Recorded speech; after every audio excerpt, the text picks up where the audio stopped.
আসসালামু আলাইকুম এভরিওয়ান, আশা করি সবাই অনেক ভালো আছেন। তো বরাবর মতো আমি আবারও নতুন একটি ভিডিও নিয়ে হাজির হলাম আপনাদের সামনে। এর আগে আমি একটা ভিডিও দিয়েছিলাম যে এয়ারটেল থেকে কিভাবে ব্যালেন্স ট্রান্সফার করা যায় এয়ারটেল থেকে এয়ারটেলে, এয়ারটেল অ্যাপস এর মাধ্যমে। আরো একটা ভিডিও আছে রবি থেকে রবি কিভাবে ব্যালেন্স ট্রান্সফার করা যায় মাই রবি অ্যাপস এর মাধ্যমে। তো আজ আমি আপনাদের দেখাবো কিভাবে আপনারা কোড ডায়াল করে ব্যালেন্স ট্রান্সফার করতে পারবেন। অনেকেই অ্যাপস ব্যবহার করেন না, কিন্তু কোড ডায়াল করেও কিন্তু ব্যালেন্স ট্রান্সফার করা যায়, এটা অনেকেই জানেন না।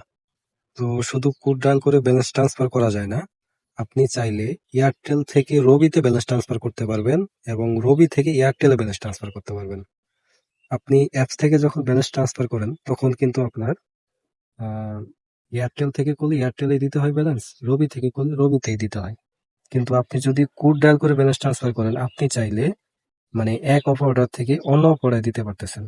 মানে রবি থেকে এয়ারটেল, এয়ারটেল থেকে রবি, এটা দুইটাতেই দেওয়া যায়। আবার বাংলা লিঙ্ক মনে করেন না, বাংলা লিঙ্ক বা গ্রামীণে দেওয়া যায়।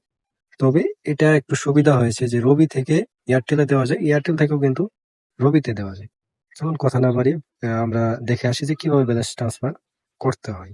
ফার্স্টে আমি আমার ব্যালেন্সটা একটু চেক দিয়ে নিচ্ছি, আপনাদের প্রমাণস্বরূপ দেখাচ্ছি যে আসলে ব্যালেন্স ট্রান্সফার হয় কিনা। আমি চেক দিচ্ছি, আমি রবি থেকে এয়ারটেলে করব। আমি আপনাদের দেখাচ্ছি যে আমার ব্যালেন্স কত আছে। আমার এখানে ব্যালেন্স দেখতে পাচ্ছেন আপনারা, 32 টাকা ব্যালেন্স রয়েছে, 32 টাকা 32 পয়সা। ওকে, আমি এখন কোডটা ডায়াল করব। এই কোডটা হচ্ছে *25066#। তো এই কোডটা আপনারা ডায়াল করবেন। আমি আপনারা দেখতে পাচ্ছেন এই যে আমার রবি নাম্বার, রবিতে ডায়াল করলাম। ওকে, ডায়াল করার পর এখানে কিন্তু লেখা আপনারা দেখতে পাচ্ছেন যে সেন্ড ব্যালেন্স। আপনি এক দিবেন, এক দিয়ে ওকে দিবেন।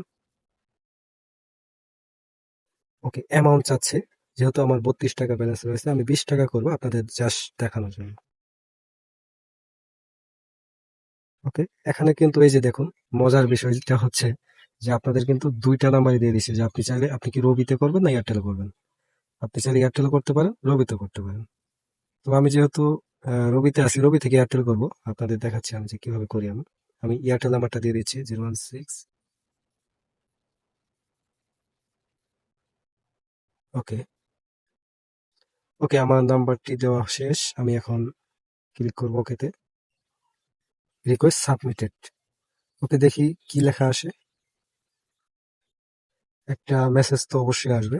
এই যে দেখুন, মেসেজটা চলে আসছে। আমি যদি আপনাদের দেখাই সবার উপরে, এই যে দেখুন আমি এখানে ক্লিক করতেছি যে আপনি সফলভাবে আমি যে নাম্বারটা দিয়েছিলাম এই নম্বরে 20 টাকা পাঠিয়েছেন। তো এইভাবে কিন্তু খুব সহজে কিন্তু ব্যালেন্স ট্রান্সফার করা যায়। আমি দেখাচ্ছি যে নাম্বার সহ 20 টাকা, সার্ভিস চার্জ 2 টাকা 78 পয়সা। এটা আপনি যতবার ব্যালেন্স ট্রান্সফার করবেন, আপনি যত টাকায় করেন, তবে একটা লিমিট রয়েছে। আপনি একবারে সর্বোচ্চ 300 টাকা করতে পারবেন, আর পরবর্তীতে আপনি 200 টাকা করতে পারবেন। অর্থাৎ একদিনে আপনি 500 টাকা ব্যালেন্স ট্রান্সফার করতে পারবেন। তবে এর থেকে কমও করতে পারবেন। তবে যত কম করেন না কেন, আপনি প্রত্যেকবার 2 টাকা 78 পয়সা চার্জ কেটে নেবে। তবে রবির ক্ষেত্রে বলে রাখি, আপনারা যদি রবি থেকে ব্যালেন্স ট্রান্সফার করেন, রবি থেকে আপনি এক মাসে 1000 টাকা ব্যালেন্স ট্রান্সফার করতে পারবেন। এয়ারটেলের ক্ষেত্রে প্রতিদিন 500 টাকা করে আপনি যত ইচ্ছা করতে পারেন, এখানে কোনো লিমিট নেই। কিন্তু রবির ক্ষেত্রে আপনি মাসে 1000 টাকা ব্যালেন্স ট্রান্সফার করতে পারবেন। ওকে, আমি যেহেতু রবিরটা দেখাইলাম, এখন আমি এয়ারটেলেরটা দেখাচ্ছি যে এয়ারটেল থেকে কিভাবে ব্যালেন্স ট্রান্সফার করা যায় রবিতে। ওকে, আমি আমার ক্যামেরাটা অন করতেছি। আমি বাটন ফোনের ফোন দিয়ে দেখাবো এটা, যেহেতু এই সিমটা আমার এই ফোনে।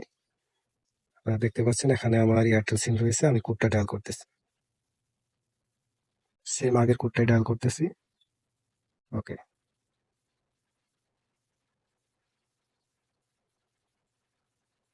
আচ্ছা, সেম একইভাবে দেখুন।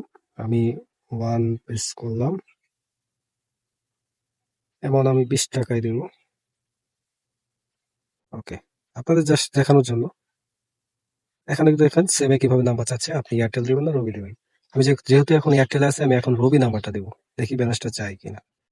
ওকে, আমি একটা রবি নাম্বার দিয়ে দিচ্ছি।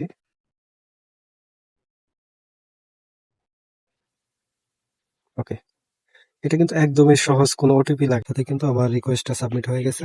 তার মানে আমার ব্যালেন্সটা কিন্তু ট্রান্সফার হয়ে গিয়েছে। তো এটা কিন্তু একদমই সহজ। আপনারা জানেন অ্যাপস দিয়ে যদি আপনারা ব্যালেন্স ট্রান্সফার করেন, সেক্ষেত্রে কিন্তু আপনার অনেক ওটিপি লাগে আর কি। এখানে দেখুন আমার এই যে 20 টাকা আমি এয়ারটেল দিলাম, এটা কিন্তু আমার রবিতে চলে আসছে। আমি একটু মেসেজটা দেখাই। এই যে দেখুন, মেসেজটা কিন্তু চলে আসছে যে আপনি সফলভাবে এই নম্বর হতে 20 টাকা পেয়েছেন। আপনার মূল ব্যালেন্স 29 টাকা। আমি কিন্তু এই নম্বরে রবি থেকে দিয়েছিলাম একবার। রবি থেকে এই নম্বরে দিয়েছিলাম, যেহেতু ওই নম্বরে আমার একটু প্রবলেম ছিল। যেহেতু ফার্স্ট যে রবি এয়ারটেল সিমে যে ওই টাকাটা দিয়েছিলাম, এই সিমটা আমার নতুন সিম। নতুন সিম হওয়ার কারণে হয়তো এই সার্ভিসটা নেই এখানে। কিন্তু আমি এই যে পরের নাম্বারটা দিয়েছি, এই নাম্বার থেকে আমি কিন্তু আপনার এয়ারটেল থেকে রবিতে কিন্তু ব্যালেন্স ট্রান্সফার সফলভাবে করলাম। তো এইভাবে কিন্তু আপনারা চাইলে খুব সহজে কিন্তু ব্যালেন্স ট্রান্সফার করতে পারেন। একদমই সহজ এটা। আরো ভালো হয়েছে যে আপনারা রবি থেকে রবি, রবি থেকে এয়ারটেল, এয়ারটেল থেকে রবি, যে কোনো নাম্বারে করতে পারেন। রবি টু রবিও করতে পারেন, রবি থেকে এয়ারটেলও করতে পারেন। তো ভিডিওটা ভালো লাগলে একটা লাইক, একটা কমেন্ট করে যাবেন। ধন্যবাদ সবাইকে।